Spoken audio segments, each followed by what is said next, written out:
Teacher Talking Sports, what it does, what it do, how we live. And maybe a month ago, I did a video where I named the 10 best players in NBA history if rings were not a factor. I really enjoyed doing it, so I thought I'd move on to the NFL with the quarterbacks. So in this video, I'm going to name my top 10 quarterbacks in NFL history if rings, whether it was Super Bowl or pre-Super Bowl NFL championships, were not a factor. So if you want to consider it my 10 best regular season quarterbacks, you can do so.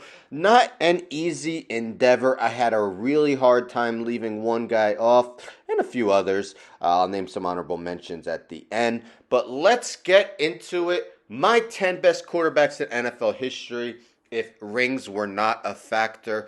I'll name them in descending order. Starting with 10th, I'm going with Otto Graham, who played all the way back from 1946 to 1955. Graham was a three-time MVP, 51, 53, 55. Led the league in passing 5 times, completion percentage 4 times, touchdowns 3 times, rating 5 times.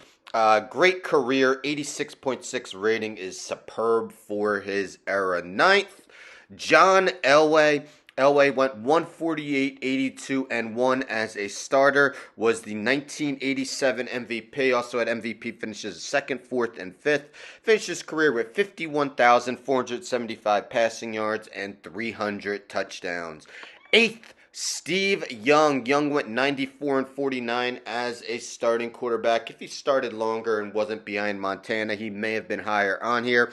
Young won MVPs in 92 and 94. Led the league in rating 6 times in a 7-year span from 1991 to 1997.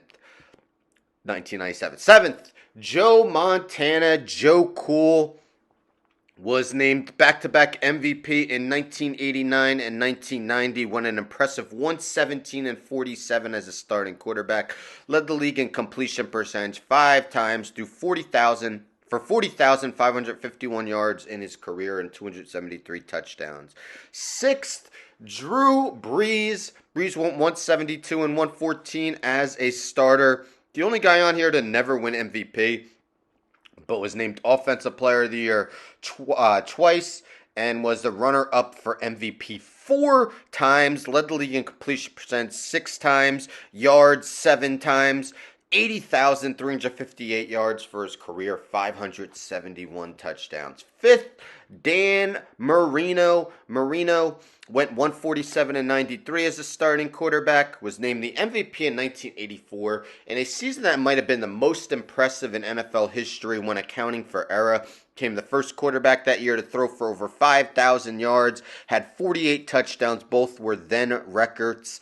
Led the league in passing yards 5 times in his career while throwing 420 touchdowns. 4th, another old-timer, Johnny Unitas. Unitas went 118, 63, and 4 as a starting quarterback. Was named the MVP in 1959, 1964, and 1967. He led the league in passing yards 4 times, rating 3 times.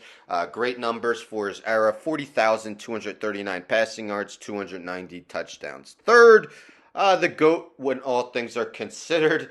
But for this list, I'm going to actually have him 3rd. That is Tom Brady. Brady went an excellent 251 and 82 as a starter. All-time leader in passing yards, 89,214. Passing touchdowns, 649. He was named the MVP in 2007, 2010, and 2017. 2nd, Aaron Rodgers. Again, without playoffs here, he's a little bit higher for me. 147, 75, and 1 as a starter, spending his whole career with the Packers until this season where he'll play for the Jets. Rodgers has won 4 MVPs, 2011, 2014, 2020, and 2021. Thus far, with his career not over, 59,055 passing yards, 475 touchdowns, and a 103.6 rating.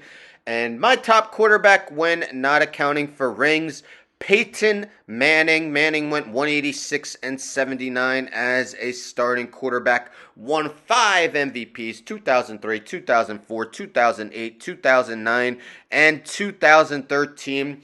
That 2013 season set NFL records with 5,477 passing yards and 55 touchdowns, both single season records. For his career, 71,940 passing yards and 539 touchdowns. So there you have it. My top 10 quarterbacks when not accounting for rings. The hardest guy for me to leave off was Brett Favre. I could definitely understand if you would include him. I just could not leave off Otto Graham, who put up some historic numbers for his era. But if you think he should be on over him, Elway, Young, let me know in the comments. Of course, if I did account for rings, this list would be a lot different. When I did my Mount Rushmore for quarterbacks, I did not have Aaron Rodgers on there. And for this list, I have him second. I did have Joe Montana on there, and I had him seventh for this list. Definitely his postseasons and Super Bowls put him higher up the quarterback hierarchy. A couple other guys that were tough to leave off. Fran Tarkington and Patrick Mahomes. He's just not deep enough into his career, but I fully expect him to be on here in a few years. But let me know your thoughts. My top 10 quarterbacks when not accounting for rings. Definitely was a fun endeavor for me to go through. Don't forget to subscribe. Tell a friend to tell a friend to tell a friend to subscribe. Like the video, share the video, hit the bell for notifications. I'm out.